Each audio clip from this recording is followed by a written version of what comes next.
Hi friends, good evening. ఎలా ఉన్నారు అందరూ? బాగున్నారా? సో అందరూ ఇంట్లోనే ఉంటూ సేఫ్గా ఉండాలని మనస్ఫూర్తిగా కోరుకుంటున్నాను. సో ఇది వచ్చేసి సండే ఈవినింగ్ అండి. ఇక్కడ వచ్చి స్వామివారి తిరునామం చూపిస్తున్నాను. ఈరోజు కొంచెం పర్లేదండి, ఎండ అయితే ఉందన్నమాట. ఇప్పుడు టైం అయితే 6:30. చూస్తున్నారు కదా ఎంత వెలుతురుందో ఇంకా. సో ఇవాళ అయితే నో వర్షం అనమాట. ఎండ కూడా కొంచెం చురుగ్గానే బాగా కాసింది, మా కోసం అని చెప్పాలి.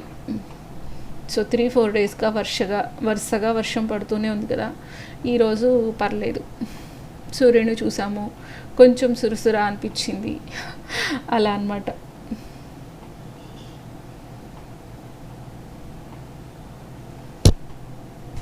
సో ఇంకా ఇది వచ్చి ఈవినింగ్. సో ఈవినింగ్కి రిలాక్స్ అయ్యాను. సో సండే అయితే ఫుల్ బిజీ అండి. ఎంత బిజీ అంటే అసలు కాసేపు అలా కూర్చునేంత టైం కూడా లేకుండా పోయిందనమాట. అంత బిజీగా ఉన్నాము. అన్నట్టు చూపించేది మర్చిపోయాను. ఇక్కడ చూడండి రోజా పూలు. సో పూత అనేది స్టార్ట్ అయింది. మనకు వర్షాలు పడుతున్నాయి కదా. సో ఇంకా మనం ఏ మొక్కలు వేసినా కూడా మనకు మంచి గ్రోత్ అనేది వస్తుందన్నమాట. సో మనీ ప్లాంట్ కూడా సూపర్గా వస్తుంది. అండ్ దానిమ్మ చూడండి, ఆ పూలు వస్తున్నాయి కదా. సో అన్నీ కూడా ఇంకా పిందెలు స్టార్ట్ అయ్యాయి అన్నమాట. నాకైతే చాలా బాగా అనిపించింది. సో లోపల కొంచెం పెద్దదే ఉందన్నమాట. బట్ ఇంకా అక్కడ ఏమన్నా బల్లులు ఉంటాయేమో అని నేను లోపలికి చూపించట్లేదు. చూడాలి మరి ఎన్ని వస్తాయి అనేది. వ్లాగ్లో అయితే ఖచ్చితంగా చూపిస్తాను వచ్చాయంటే. అండ్ ఇక్కడ ఆల్రెడీ చెరుకు అయితే నేను మీకు చూపించేశాను. ఎంత బాగుందో కదా, క్యూట్గా చెరుకు. సో పూల తొట్టిలోనే మనకు చెరుకు అనేది చాలా బాగుంటుంది కదా, చూసేదానికి కూడా చాలా బాగుంది. పైన గ్రీనరీ అండ్ కింద వచ్చి చెరుకు అనమాట. సో ఇంక ఇవన్నీ కూడా మామూలే. గన్నేరు పూలు అయితే మాకు బాగా పూస్తున్నాయి అన్నమాట. కాకపోతే ఇంకా మేము పూజ అనేది స్టార్ట్ చేయలేదు. నేను ఆల్రెడీ వ్లాగ్స్లో లాస్ట్ వీక్ వ్లాగ్లో చెప్పాను కదా, మా పెద్దత్త తను చనిపోయారు, ఎక్స్పైర్ అయ్యారని. సో మాకు అనమాట. సో దానివల్ల అయితే ఇంకా లేదు. ఇంకా కూరగాయలు ఆరబోసాం కదా. సో లాస్ట్ వచ్చి ఇంకవన్నీ కూడా కవర్స్లో వేస్తూ ఉంది. ఫైనల్లీ కరివేపాకు వచ్చి బాటిల్లో వేసేస్తుంది అనమాట. ఇంకా ఆల్మోస్ట్ అన్నీ కూడా కొన్ని తీసేసాను నేనే. సో ఇవాళ సండే కదా, నేను సాటర్డే యాప్లో బుక్ చేశాను ఫ్రెష్మిగోలో.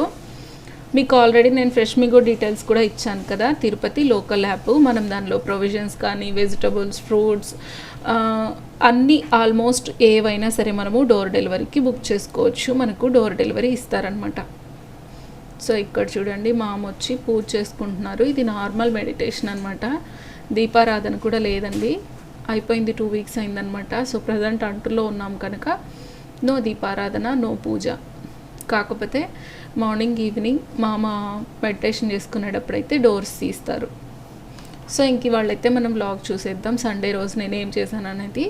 సో నేను సండే రోజు వచ్చి ఎగ్స్ వచ్చి సాల్ట్ పెప్పర్ వేస్ట్ చేస్తారు కదా, సో అది చేశాను. అలాగే బీరకాయ కర్రీ చేశాను అనమాట. మామూలుగా మనం ఎగ్స్ ఉడకబెట్టుకోవాలి అంటే మనం మీడియం ఫ్లేమ్లో ఎగ్స్ను ఉడికించుకోవాలి. అలాగే కొద్దిగా ఒక 3-4 డ్రాప్స్ ఆయిల్ వేసామంటే ఈ విధంగా మనకు ఎగ్స్ బ్రేక్ అవ్వకుండా వస్తుందన్నమాట. ఇక్కడ జస్ట్ నురుగు వచ్చిందే కానీ ఎగ్స్ ఏవి బ్రేక్ అవ్వవన్నమాట. చాలా నీట్గా ఈ విధంగా ఉడుకుతాయి. కొన్ని ఎగ్స్ ఏంటంటే మనం ఫుల్ ఫ్లేమ్లో ఉడికించడం వల్ల పగిలిపోతాయి అన్నమాట. బ్రేక్ అయ్యి టెంపరేచర్కి బయట వచ్చేస్తుంది, లీక్ అయిపోతుంది అనమాట లోపల ఉండేదంతా. అలా కాకుండా మనకు నీట్గా ఎగ్స్ ఉడకాలి అంటే మనము మీడియం ఫ్లేమ్లో కానీ సిమ్లో కానీ ఉడికించుకోవాలి. అలాగే ఉడికించే ముందు ఒక 3-4 డ్రాప్స్ ఆయిల్ వేసామంటే మనకి ఈ విధంగా ఎగ్స్ అనేవి నీట్గా బాయిల్ అవుతాయి. మీలో ఎంతమందికి ఈ టిప్ తెలుసో కింద కమెంట్స్లో చెప్పేయండి.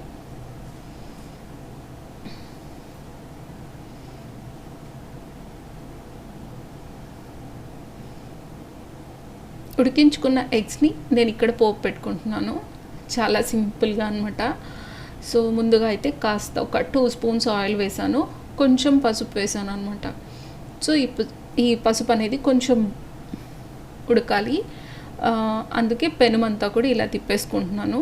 సో మనం వేసే ఎగ్స్ అనేవి బాండీకి అతుక్కోకుండా ఆయిల్ అంతా కూడా ఒకసారి స్ప్రెడ్ చేశాను. అండ్ ఉడికించుకున్న ఎగ్స్ని ఈ విధంగా 2 పీసెస్గా కట్ చేస్తున్నాను.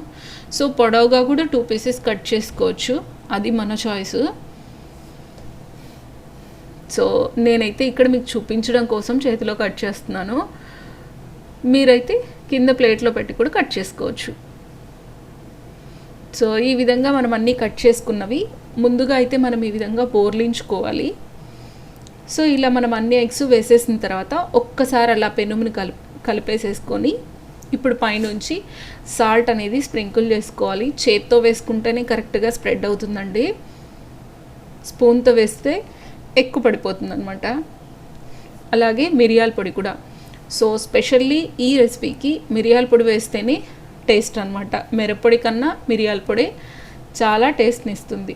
సో మిరియాల పొడి కూడా మనం ఈ విధంగా చేత్తోనే స్ప్రింకిల్ చేసుకోవాలి. సో అది కాస్త వేసుకున్న తర్వాత ఈ విధంగా పెనుముతోనే అలా పాన్ వచ్చి తిప్పుకోవాలన్నమాట. సో ఒక 2 మినిట్స్ మనకు అదంతా కూడా ఆయిల్లో కొంచెం మగ్గిన తర్వాత, ఇది సిమ్లోనే ఉండాలండి, మనం ఫుల్లో పెట్టకూడదు. సో ఈ రెసిపీ మొత్తం మనకు ఆల్మోస్ట్ సిమ్లోనే ఉంటుందన్నమాట. సో 2 మినిట్స్ తర్వాత మనం వీటిని ఈ విధంగా తిప్పుకోవాలి.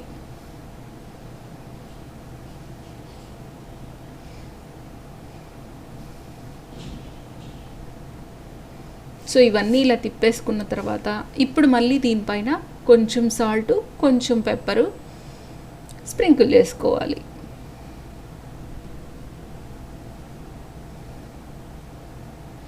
కరెక్ట్గా వాటిపైన పడేలానే మనము కొద్దిగా స్ప్రింకిల్ చేసుకుంటూ వెళ్ళాలి.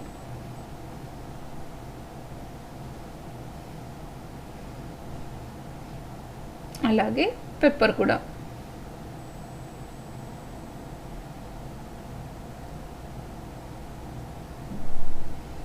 సో స్పెషల్లీ ఈ ఎగ్ సాల్ట్ పెప్పర్ ఏంటంటే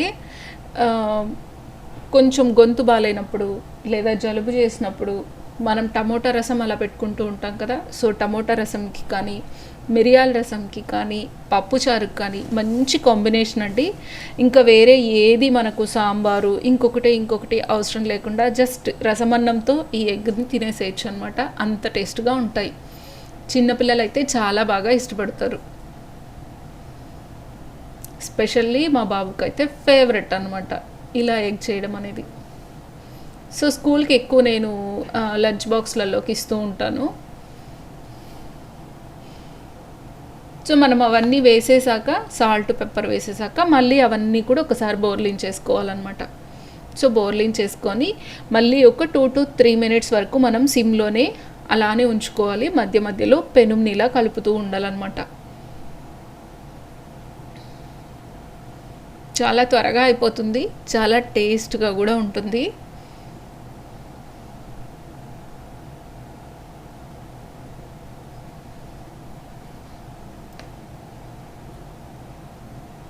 సో ఇలా మనం బోర్లింగ్ చేసుకున్న తర్వాత కూడా ఒక 2 to 3 మినిట్స్ అయిపోయిన తర్వాత మనం వీటిని తిప్పించేసుకున్నామంటే సరిపోతుంది.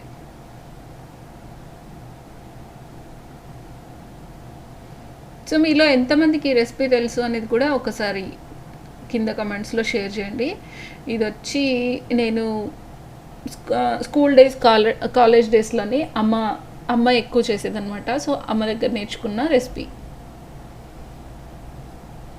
సో మనం ఇలా తిప్పేసుకున్న తర్వాత కొంచెం ఎగ్కి పట్టలేదు మసాలా అన్నప్పుడు ఏంటంటే కింద మనకు ఉంది కదా పెనుంలో, సో ఆ పెప్పర్ అనేది కొంచెం దానికి తగిలించామంటే ఇంకొంచెం స్పైసీ పెరుగుతుందన్నమాట. సో ఇంతే, ఎగ్ కర్రీ రెడీ అయిపోయింది. సో చాలా టేస్టీగా ఉంటుంది, మీరు కూడా తప్పకుండా ట్రై చేయండి. నెక్స్ట్ వచ్చి బీరకాయ కర్రీ చేస్తున్నాను. సో మామూలుగా బీరకాయ పప్పు చేస్తాం కదా, ఈరోజు వచ్చి ఓన్లీ బీరకాయ కర్రీ అనమాట. పప్పు లేకుండా ప్లెయిన్గా చేస్తున్నాను. అందులో బీరకాయలు వచ్చి కొంచెం ఎక్కువ తీసుకున్నాను అనమాట. కేజీ వరకు తీసుకున్నాను. ఇంట్లో ఎలాగో ఎక్కువ మంది కదా, సో అందుకని కేజీ అనమాట. సో ఇవన్నీ కూడా ఈ విధంగా మనం పీల్ చేసుకొని ఇవన్నీ కూడా ముక్కలుగా కట్ చేసుకోవాలన్నమాట.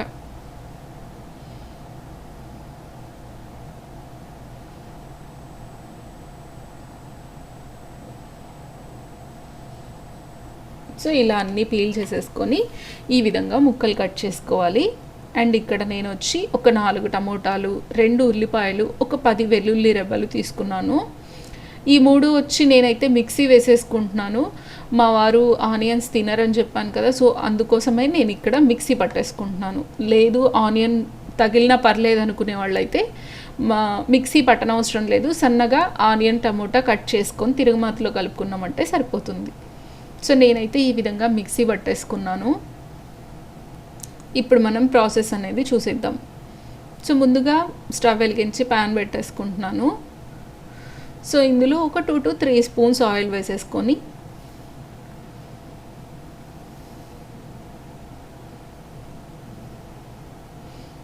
ఆయిల్ కాస్త హీట్ ఎక్కాక ఆవాలు, అలాగే ఆవాలు చిటపటమన్న తర్వాత ఉద్దిపప్పు, కొంచెం పచ్చిశనగపప్పు, కాస్త జీలకర్ర, కొంచెం ధనియాలు, కాస్తంత కరివేపాకు.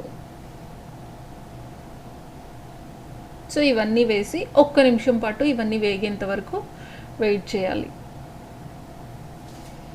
సో ఇవన్నీ వేగాక మనం ఆల్రెడీ గ్రైండ్ చేసుకున్న ఆనియన్ టమోటా పేస్ట్ ఉంది కదా, సో అది ఇందులో యాడ్ చేసేయాలన్నమాట.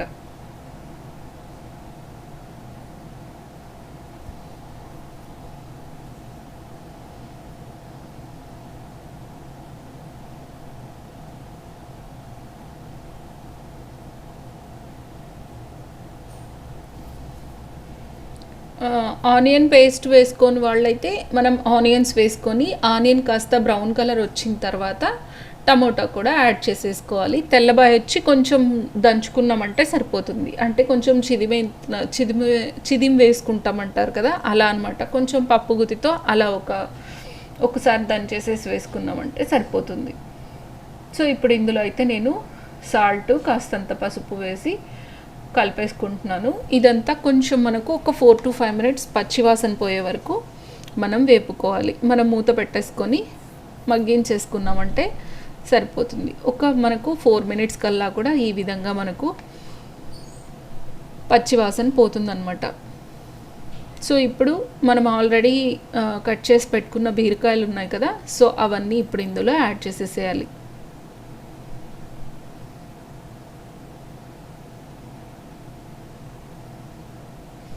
సో వెయిట్ లాస్ చేయాలన్న వాళ్ళకి బీరకాయ కర్రీ చాలా యూజ్ అవుతుందండి.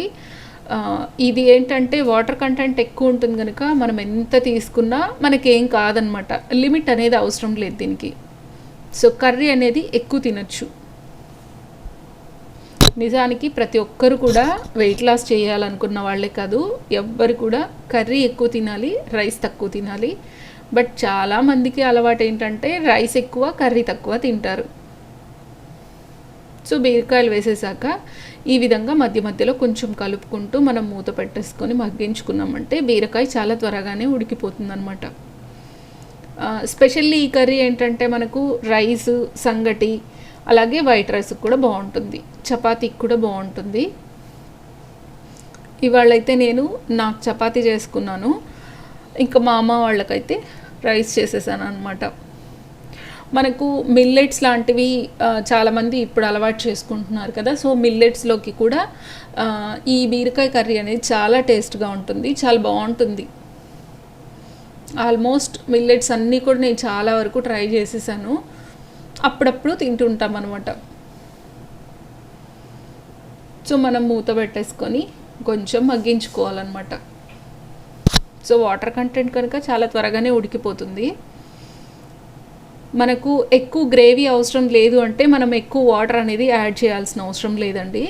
మనకు చపాతీ లాంటి వాటికి అంటే మనం ఇందులో ఇలానే మిరప్పొడి, ధనియాల పొడి, కాస్తంత జీలకర్ర పొడి ఇవి కలిపేసేసుకొని మనం కొంచెం గుజ్జుగా వస్తుంది కదా, సో అలా ఉన్నప్పుడే మనము వాటర్ ఎక్కువ యాడ్ చేయకుండా అలానే మనం మెయింటైన్ చేసేసుకోవచ్చు.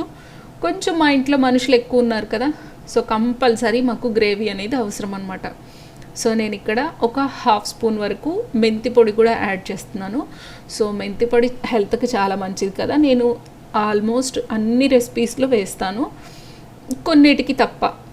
సో సాంబార్లో కంపల్సరీ వేస్తాను, ఇలాంటి ముద్ద కూరల్లో కూడా నేను యాడ్ చేస్తుంటాను అనమాట. సో ఇంతే అండి. దీనిలో అయితే మనకు కావాల్సినంత వాటర్ అనేది యాడ్ చేసేసి ఇంకొక 5 మినిట్స్ మనం మూత పెట్టేసుకొని ఉడికించుకున్నామంటే బీరకాయ కర్రీ రెడీ అయిపోయినట్లే. సో మిల్లెట్స్కి అయితే చాలా సూపర్గా ఉంటుంది, సంగటికి కూడా చాలా బాగుంటుంది. నేనైతే చపాతీ చేసుకున్నాను, వీళ్ళకైతే రైస్ చేసేసాను. సో ఇంతే అండి ఇవాళ సింపుల్ వ్లాగ్ అనమాట. సో సండే రోజు బిజీ వ్లాగు. ఈరోజు అయితే ప్రొవిజన్స్ అవన్నీ కూడా తెచ్చుకోవడం, కూరగాయలు తెచ్చుకోవడం, ఇవన్నీ కూడా వాష్ చేయడం, ఆరబెట్టడం, అవన్నీ ఆరబెట్టాక నేను మళ్ళీ హెడ్ బాత్ చేయడం. సో ఇవంతా కూడా నాకు ఆఫ్టర్నూన్ 3:30 అయిందనమాట కంప్లీట్ వర్క్స్ అన్నీ ఫినిష్ అయ్యేసరికి. సో నేను కూరగాయలు అవన్నీ వాష్ చేయకముందే వంట అంతా చేసి పెట్టి లాస్ట్లో కూరగాయలు అవన్నీ వాష్ చేసేసి ఆరబెట్టి స్నానానికి వెళ్ళిపోయాను అనమాట. సో ఇంతే అండి ఇవాళ వ్లాగ్, సింపుల్ వ్లాగ్ అనమాట. సో మీకు ఎలా అనిపించింది అనేది అయితే కింద కమెంట్స్లో చెప్పండి. మీకు ఏ రెసిపీ నచ్చిందో కూడా కింద కమెంట్స్లో చెప్పండి. అండ్ ఈ వ్లాగ్ కనుక మీకు నచ్చినట్లయితే లైక్ చేసి షేర్ చేయండి. మరొక మంచి వీడియోతో నేను మళ్ళీ మీ ముందు ఉంటాను. సో బీరకాయ కర్రీ కూడా ఇక్కడ నాకు రెడీ అయిపోయింది.